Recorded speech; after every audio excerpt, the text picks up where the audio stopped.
Daily Bible Reading. Day 6. Genesis chapters 26, 27, 28, 29, and 30. Mula sa Magandang Balita Biblia. Genesis chapter 26.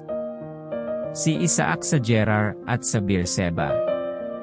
Tulad ng nangyari ng panahon ni Abraham, nagkaroon muli ng tagutom sa lupain ng Kanaan. Kaya't nakarating si Isaac sa Gerar, sakop ni Abimelech na hari ng mga Filisteo. Nagpakita si Yahweh kay Isaac at nagsabi, "Huwag kang pupunta sa Ehipto, manirahan ka sa lupaing ituturo ko sa iyo. Dito ka muna, sasamahan kita, at pagpapalain. Ibibigay ko sa iyo at sa iyong lahi ang buong lupaing ito, tulad ng aking ipinangako sa iyong amang si Abraham.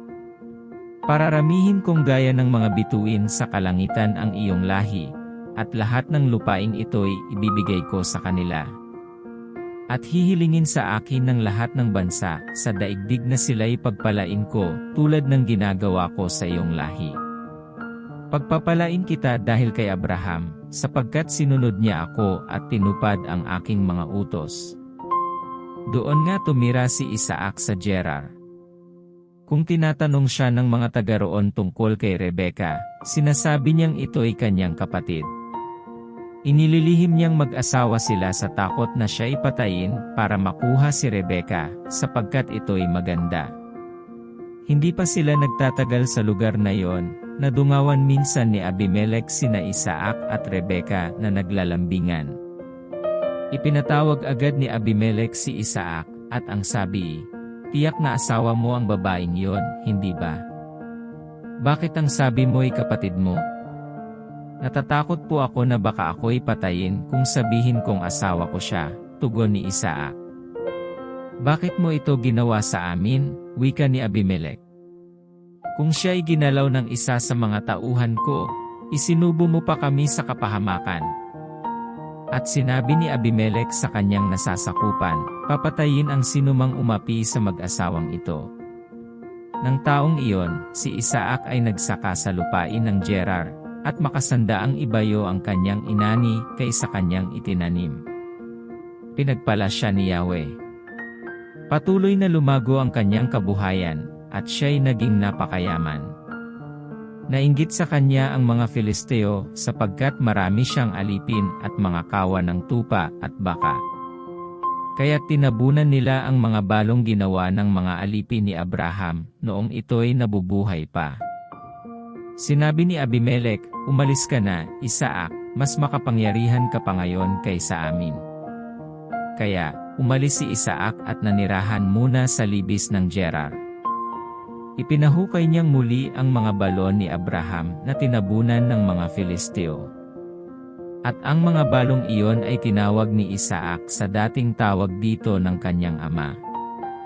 Ang mga tauhan ni Isaac ay nakahukay ng isang malakas na bukal sa libis, ngunit nakipag-away ang mga pastol na taga-Gerar at inangkin ang bukal ng tubig na iyon. Kaya't ang balong iyon ay tinawag ni Isaac na balon ng away, sapagkat sila'y inaway ng mga taga roon. Nang makahukay muli sila, nakipagtalo na naman sa kanila ang mga taga-Gerar, kaya tinawag naman itong balon ng pagtatalo. Lumayo sila roon at humukay ng ibang balon. Wala nang umangkin ito, kaya tinawag niyang balon ng kalayaan. Ang sabi niya, "Unlad tayo sa lupaing ito, sapagkat binigyan tayo ni Yahweh ng kalayaang mamuhay sa lupaing ito."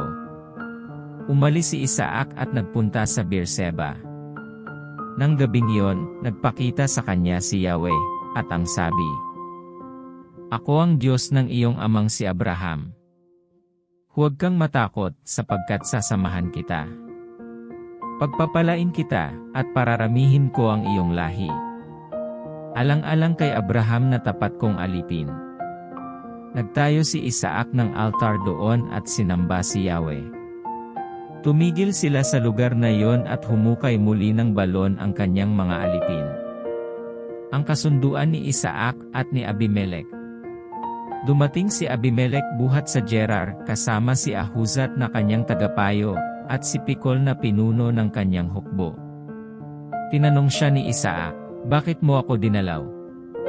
Hindi ba't galit ka sa akin, at ako'y pinaalis mo sa iyong bayan?" Ito ang sagot nila, "Naniniwala na kami ngayon na kasama mo ang Diyos, nais naming makipagkasundo sa iyo. Ipangako mo sanang hindi mo kami pipinsalain, sapagkat hindi ka rin naman namin pininsala. Pinakitaan ka namin ng mabuti at hindi ka ginambala sa iyong pag-alis. Ikaw ngayon ang pinagpapala ni Yahweh." Naghanda si Isaac ng malaking salusalo, at sila'y nagkainan at nag-inuman. Kinaumagahan, sila'y nagsumpaang magiging magkaibigan, at saka mapayapang naghiwalay. Nang araw ring yon, ibinalita ng mga alipin ni Isaac na sila'y nakahukay na ng tubig. Tinawag niyang balon ng panata, ang balong iyon. Kaya, hanggang ngayon ay Berseba ang tawag sa lungsod na itinayo roon. Nag-asawa ng mga dayuhan si Esau. 40 taon si Esau nang siya'y mag-asawa, si Judith na anak ng Heteong si Biri ang napangasawa niya. Naging asawa rin niya si Basemat, anak naman ni Elon, isa ring Heteo. Ang dalawang ito ang naging dahilan ng malaking sama ng loob nina Isaac at Rebekah. Genesis chapter 27. Nakuha ni Jacob ang pagpapala. Si Isaac ay matanda na at halos hindi na makakita, kaya ipinatawag niya si Esau, ang anak niyang panganay. Sinabi niya rito, "Anak, matanda na ako at malapit nang mamatay. Pumunta ka sa parang at mangaso. Ihuli mo ako ng hayop at lutuin ang putahing gusto ko. Pagkakain ko'y igagawad ko sa iyo ang aking basbas bago ako mamatay." Nakikinig pala si Rebekah samantalang kinakausap ni Isaac si Esau. Kaya't nang umalis ito upang sundin ang bilin ng ama, tinawag ni Rebekah si Jacob at sinabi, "Narinig ko ang sinabi ng iyong ama kay Esau, ihuli mo ako ng hayop at lutuin mo para sa akin. Pagkakain ko, babasbasan kita sa harapan ni Yahweh bago ako mamatay. Kaya't ganito ang gawin mo, anak. Kumuha ka agad ng 2 kambing na mataba at iluluto ko para sa iyong ama. Ipaghahanda ko siya ng pagkaing gustong-gusto niya, at ipakain mo sa kanya, upang ikaw ang mabigyan ng basbas bago siya mamatay."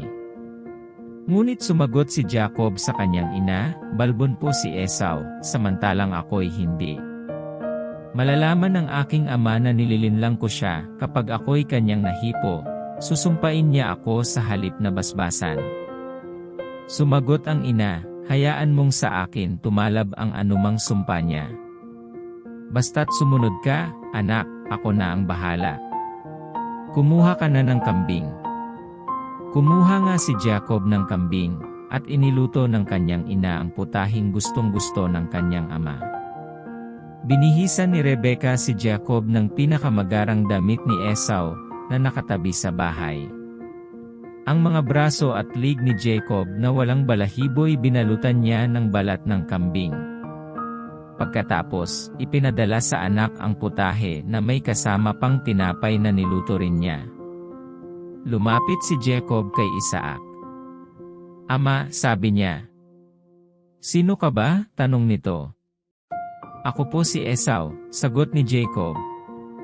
"Nagawa ko na po ang inyong iniuutos sa akin. Narito na po ang gusto niyong pagkain, bumangon na kayo, at kainin na niyo ito nang ako'y mabasbasan na ninyo pagkatapos." "Napakadali mo naman yatang nakahuli?" tanong ni Isaac. "Tinulungan po ako ni Yahweh na inyong Diyos," sagot ni Jacob. Nagtanong muli si Isaac, "Ikaw ba talaga si Esau? Lumapit ka nga rito nang matiyak ko kung ikaw nga." Lumapit naman si Jacob at siya'y hinawakan ng ama. Kay Jacob ang tinig ngunit ang bisig ay parang kay Esau, wika ni Isaac. Hindi niya nakilala si Jacob, sapagkat ang mga bisig nito'y mabalahibo ring tulad ng kay Esau. Babasbasan na sana ni Isaac si Jacob, ngunit muli pang nagtanong, "Ikaw nga ba si Esau?" "Ako nga po," tugon ni Jacob. Kaya't sinabi ni Isaac, "Kung gayon, akin na ang pagkain at pagkakain ko'y babasbasan kita. Iniabot ni Jacob ang pagkain at binigyan din niya ng alak. Halika anak, at hagkan mo ako, sabi ng ama.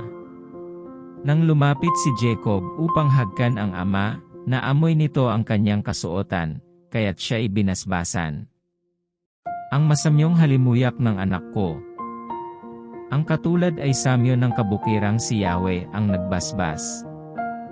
Bigyan ka nawa ng Diyos ng hamog buhat sa itaas, upang tumaba ang lupa mo't ikaw na may makaranas ng saganang pag-aani at katas ng ubas. Hayaan ng mga bansa'y gumalang at paalipin. Bilang pinuno, ikaw ay kilalanin. Igagalang ka ng mga kapatid mo. Mga anak ng iyong ina ay yuyuko sa iyo. Sila nawang sumusumpa sa iyo ay sumpain din. Ngunit ang nagpapala sa iyo ay pagpalain. Matapos igawad ni Isaac ang kanyang basbas, umalis si Jacob. Siya namang pagdating ni Esau, na may dalang usa. Niluto niya ito ng masarap at dinala sa ama. Sinabi niya, "Maupo kayo, ama, at kainin niyo ang dala kong pagkain upang ako'y inyong mabasbasan." "Sino ka ba?" tanong ni Isaac. "Si Esau po, ang inyong panganay," tugon naman niya. Nanginig ang buong katawan ni Isaac. Sabi niya, "Kung gayoy sino ang naunang nagdala sa akin ng pagkain? Katatapos ko lang kumain nang ika'y dumating. Binasbasan ko na siya at tataglayin niya iyon magpakailanman." Humagulgol ng iyak si Esau nang marinig ito at nagmamakaawa, "Basbasan din po ninyo ako, ama." Ngunit sinabi ni Isaac, "Nilinlang ako ng iyong kapatid kaya nakuha niya ang basbas ko para sa iyo." Nagsalita si Esau, "2 beses na niya akong dinaya, kaya pala Jacob ang kanyang pangalan. Kinuha na niya ang aking karapatan bilang panganay, at ngayoy inagaw niya pati ang basbas na ukol sa akin. Wala na ba kayong nalalabing basbas para sa akin?" "Wala na akong magagawa, anak," sagot ni Isaac. "Siya'y Panginoon mo na ngayon, ginawa ko ng alipin niya ang kanyang mga kamag-anak. Ibinigay ko na sa kanya ang kasaganaan sa pagkain at inumin, kaya wala nang nalalabi para sa iyo." Ngunit patuloy na nagmamakaawa sa kanyang ama si Esau, "Talaga bang iisa lang ang inyong basbas, ama? Basbasan na rin niyo ako." At patuloy siyang nanangis. Sinabi ni Isaac sa kanya, "Ang magiging tahanan mo'y malayo sa kasaganaan. Pati hamog mula sa langit, ika'y pagkakaitan. Tabak mo ang iyong ikabubuhay. Kapatid mo iyong paglilingkuran. Upang kalaya ay iyong makamit. Kailangang ikaw ay maghimagsik." Namuhi si Esau kay Jacob sapagkat ito ang binasbasan ng kanyang ama. Kaya't ganito ang nabuo sa kanyang isipan, "Pagkamatay ng aking ama, at ito'y hindi na magtatagal, papatayin ko si Jacob." May nakapagsabi kay Rebecca tungkol sa balak ni Esau, kaya't ipinagbigay alam niya agad ito kay Jacob. Sinabi niya, "Anak, binabalak ng iyong kapatid na patayin ka upang makapaghiganti siya. Makinig ka sa akin, anak. Umalis ka kaagad. Pumunta ka sa Haran at doon ka muna tumira sa aking kapatid na si Laban. Doon ka muna hanggang hindi humuhupa ang galit ng iyong kapatid, malilimutan din niya ang ginawa mo sa kanya. Hayaan mo't pababalitaan kita kung maaari ka nang bumalik. Masakit man sa loob ko ang malayo ka sa akin, lalong hindi ko matitiis ang kayo'y parehong mawala sa akin." Pinapunta ni Isaac si Jacob kay Laban. Sinabi ni Rebecca kay Isaac, hirap na ang loob ko sa mga dayuhang asawa ni Esau. Kapag hetyaring tulad nila ang napangasawa ni Jacob, mabuti pang mamatay na ako." Genesis chapter 28. Kaya tinawag ni Isaac si Jacob, at matapos basbasan, ay pinagbilinan, "Huwag kang mag-aasawa ng kananya." Pumunta ka sa Mesopotamia, sa bayan ng iyong lolo Bethuel. Doon ka pumili ng mapapangasawa sa mga pinsan mo, sa mga anak ng iyong tiyo Laban. Sa iyong pag-aasawa, pagpalain ka ng makapangyarihang Diyos, at naway magkaroon ka ng maraming anak upang ikaw ay maging ama ng maraming bansa. Pagpalain ka nawa niya, gayon din ang iyong lahi, tulad ng ginawa niya kay Abraham. Mapasayo nawa ang lupaing ito na iyong tinitirhan, ang lupang ipinangako ng Diyos kay Abraham. Pinapunta nga ni Isaac si Jacob sa Mesopotamia, sa kanyang tiyo, Laban na anak ni Bethuel na taga-Aram. Si Laban ay kapatid ni Rebeka, na ina ni Jacob at Esau. Nag-asawa si Esau ng isa pa. Nalaman ni Esau na pinapunta ni Isaac si Jacob sa Mesopotamia, upang doon mag-asawa. Nalaman din niya na pagkatapos basbasan si Jacob ay pinagbawalan itong mag-asawa ng babaeng taga-Kanaan. Nalaman din niyang sinunod ni Jacob ang kanyang ama't ina at nagpunta nga sa Mesopotamia. Nang mabatid ni Esau na ayaw ng kanyang ama sa babaeng Kananya, nagpunta siya sa kanyang tiyo Ismael na anak din ng kanyang lolo Abraham. Nag-asawa siya ng isa pa, ang pinsan niyang si Mahalat na kapatid ni Nebayot at anak ni Ismael. Nanaginip si Jacob sa Bethel. Umalis nga si Jacob sa Beerseba at nagpunta sa Haran. Inabot siya ng paglubog ng araw sa isang lugar at minabuti niyang doon na magpalipas ng gabi.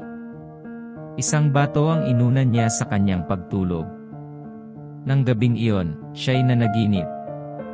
May nakita siyang hagdan na abot sa langit, at nagmamanhikma na doon ang mga anghel ng Diyos. Walang ano-ano'y nakita niya si Yahweh sa tabi niya. Wika sa kanya, "Ako si Yahweh, ang Diyos ni Abraham at ni Isaac. Ang lupang ito na iyong hinihigan ay ibibigay ko sa iyo at sa iyong lahi. Darami sila na parang alikabok sa lupa, at lalaganap sila sa apat na sulok ng daigdig. Sa pamamagitan mo at ng iyong lahi ay pagpapalain ang lahat ng bansa. Tandaan mo, susubaybayan kita at ipagtatanggol saan ka man magpunta, at ibabalik kita sa lupaing ito.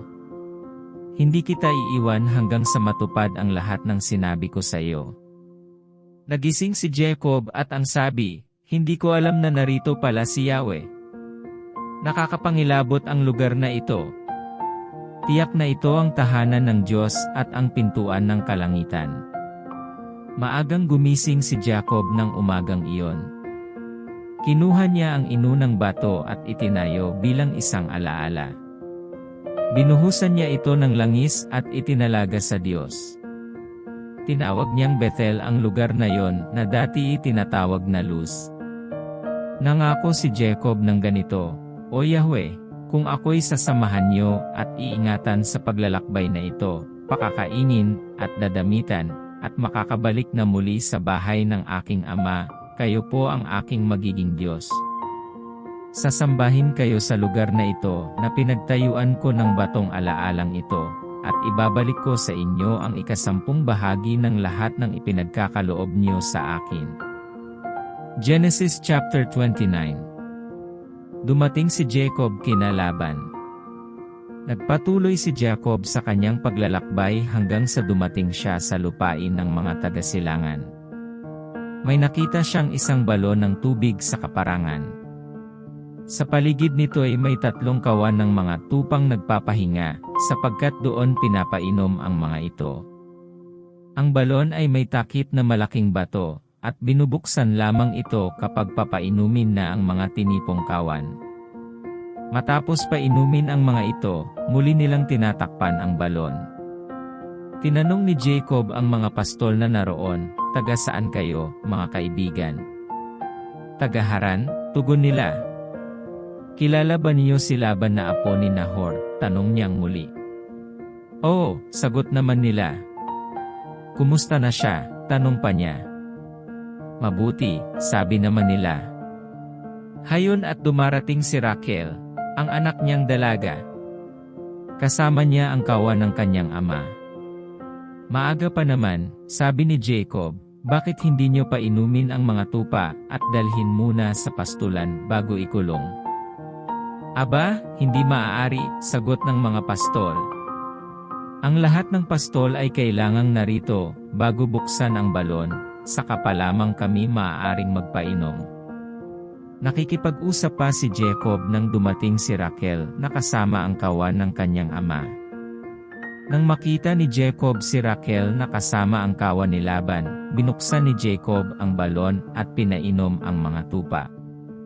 Pagkatapos, nilapitan niya ang dalaga at hinagkan, napaiyak siya sa tuwa. Sinabi niya, "Ako'y pamangkin ng iyong ama, anak ng iyong tiya Rebecca." Patakbong umuwi si Raquel at ibinalita ito sa ama. Sinalubong naman agad ni Laban ang kanyang pamangkin.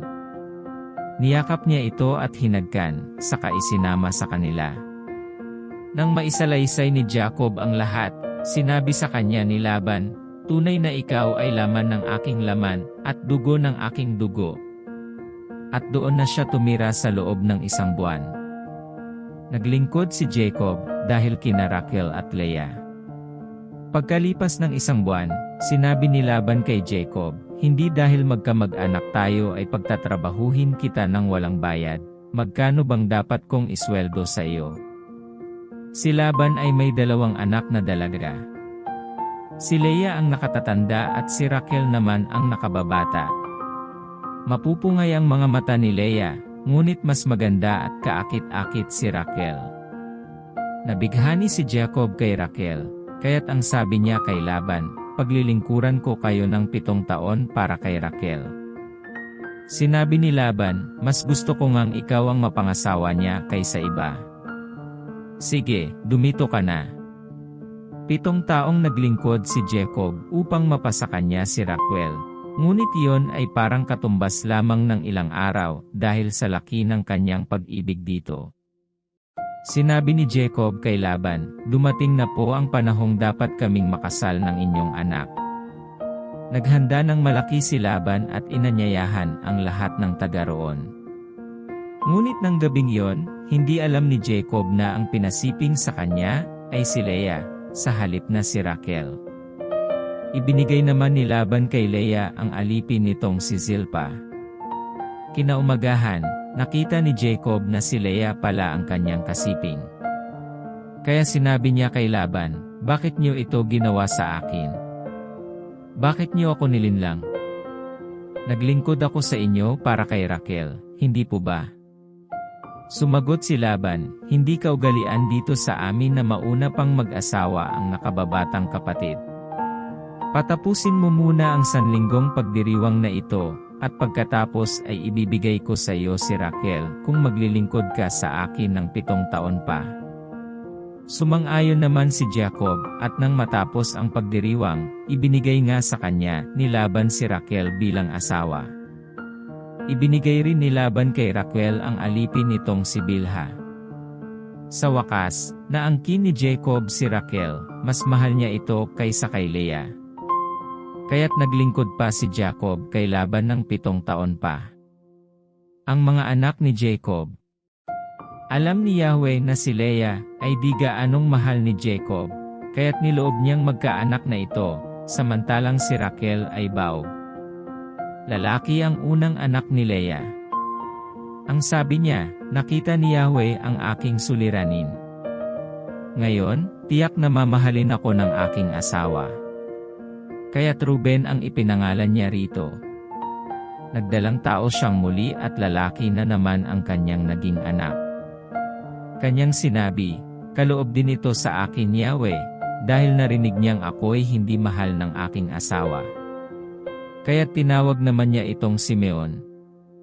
Muling nagdalang tao si Leah, at lalaki uli ang naging anak. Sinabi niya, "Lalo akong mapapalapit sa aking asawa, sapagkat 3 lalaki na ang aming anak." At tinawag niya itong Levi. Nagdalang tao siyang muli at lalaki pa rin ang kanyang anak. Sinabi niya, "Ngayoy pupurihin ko si Yahweh." Kaya tinawag niya itong Judah. Pagkatapos nooy hindi na siya nagkaanak. Genesis chapter 30. Nainggit si Raquel sa kanyang kapatid sapagkat hindi siya magkaanak. Sinabi niya kay Jacob, "Mamamatay ako kapag hindi pa tayo nagkaanak." Nagalit si Jacob at sinabi kay Raquel, "Bakit, Diyos ba ako na pumipigil sa iyong panganganak?"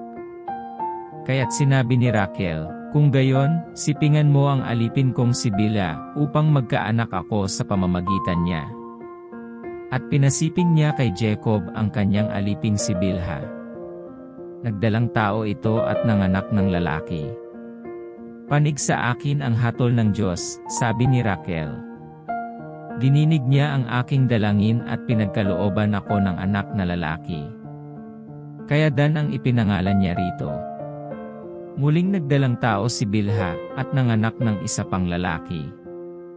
Sinabi ni Raquel, "Naging mahigpit ang labanan naming magkapatid, ngunit ako ang nagtagumpay." Kaya, tinawag niyang Neftali ang bata. Nang mapag-isip-isip ni Leah na hindi na siya nanganganak, ibinigay naman niya kay Jacob si Zilpa, at nagkaanak ito ng lalaki. "Mapalad ako," sabi ni Leah, "kaya Gad ang ipapangalan ko sa kanya." Si Zilpa ay muling nagdalang tao, at nagkaanak ng isa pang lalaki. Sinabi ni Leah, "Masayang masaya ako. Masaya ang itatawag sa akin ng mga babae." Kaya tinawag niyang Asher ang bata. Anihan na noon ng trigo. Samantalang naglalakad sa kaparangan, si Ruben ay nakakita ng bunga ng mandragora at dinala niya ito kay Leah na kanyang ina. "Bigyan mo naman ako ng mandragorang dala ng iyong anak," pakiusap ni Raquel kay Leah. Sinagot siya ni Leah, "Hindi ka pa ba nasisiyahang nakuha mo ang aking asawa, at ngayoy gusto mo pang kunin pati mandragora ng aking anak?" Sinabi ni Raquel, "Bigyan mo ako ng mandragora, sa iyo na si Jacob ngayong gabi." Gabi na nang dumating noon si Jacob galing sa kaparangan. Sinalubong agad siya ni Leah, at sinabi, "Sa aking kasisiping ngayong gabi, si Raquel ay binigyan ko ng mandragorang dala ng aking anak para sa karapatang ito." Nagsiping nga sila ng gabing iyon, at dininig ng Diyos ang dalangin ni Leah. Nagdalang tao siya, at ito ang panlimang anak nila ni Jacob. Kaya't sinabi ni Leah, "Ginantimpalaan ako ng Diyos sapagkat ipinagkaloob ko sa aking asawa ang aking alipin," at pinangalanan niyang Isakar ang kanyang anak. Muling nagdalang tao si Leah, at ito ang pang-anim niyang anak. Kaya't ang sabi niya, "Napakainam itong kaloob sa akin ng Diyos. Ngayoy pahahalagahan na ako ng aking asawa, sapagkat 6 na ang aming anak." Ang anak niyang ito'y tinawag naman niyang Zebulun. Di nagtagal, nagkaanak naman siya ng babae, at ito'y tinawag niyang Dina. Sa wakas, nahabag din ang Diyos kay Raquel at dininig ang kanyang dalangin. Nagdalang tao siya at nagkaanak ng isang lalaki. Kaya't sinabi niya, "Tinubos din ako ng Diyos sa aking kahihiyan at niloob na ako'y magkaanak." At tinawag niyang Jose ang kanyang anak sapagkat sinabi niyang, "Sana'y bigyan ako ni Yahweh ng isa pa." Ang kasunduan ni Jacob at ni Laban. Nang maipanganak si Jose, sinabi ni Jacob kay Laban, "Pahintulutan na po ninyo akong makauwi. Isasama ko na po ang aking mga asawa at mga anak. Marahil po na may sapat na ang aking ipinaglingkod sa inyo, dahil sa kanila." Sinabi ni Laban, "Kung mamarapatin mo'y ito ang sasabihin ko, batay sa karanasan ko sa panghuhula, tunay na pinagpala ako ni Yahweh, dahil sa iyo.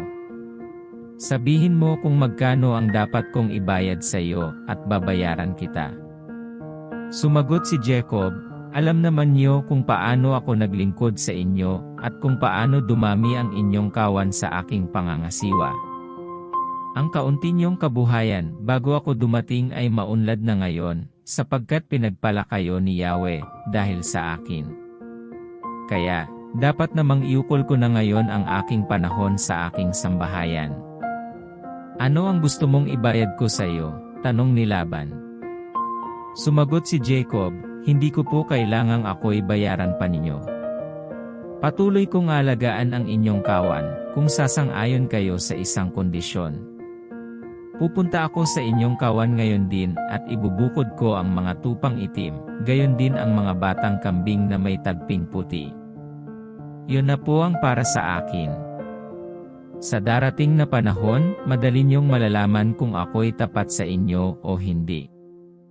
Tuwing titingnan niyo ang mga hayop na naging kabayaran niyo sa akin, at mayroon kayong makitang hindi itim na tupa o kaya'y kambing na walang tagpi, masasabi niyong ninakaw ko iyon sa inyo. Mabuti! Iyan ang ating gagawin, tugon ni Laban. Ngunit ng araw ring iyon, ibinukod ni Laban ang lahat ng kambing na may tagpi maging barako o inahin, gayon din ang mga tupang itim at ito'y pinaalagaan niya sa kanyang mga anak na lalaki. Iniwan niya kay Jacob ang natira sa kawan at silang mag-aamay lumayo nang may 3 araw na paglalakbay, dala ang alaga nilang kawan.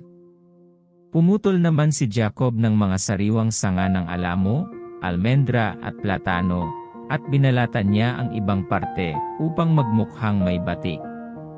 Inilagay niya ito sa painuman upang makita ng mga hayop tuwing inom. Sa ganoong pagkakataon nag-asawahan ang mga hayop. Napaglihian ng mga batik-batik na sanga, kaya naging batik-batik ang kanilang bisiro. Ibinukod niya ang mga hayop na tagpian at itim sa kawan ni Laban upang ang mga ito ang laging natatanaw ng mga tupang puti. Sa gayon, parami ng parami ang sarili niyang kawan at ito'y hindi niya inihahalo sa kawan ni Laban. Ang batik-batik na sanga ng kahoy ay inilalagay lamang ni Jacob sa painuman kung malulusog na hayop ang nag-asawahan. Ngunit hindi niya ito ginagawa kung ang mga hayop na nag-asawahan ay hindi malulusog. Kaya't malulusog ang kanyang mga hayop samantalang ang kay Laban ay hindi. Kaya't lalong yumaman si Jacob, lumaki ang kanyang kawan at dumami ang kanyang alipin at mga kamelyo at asno.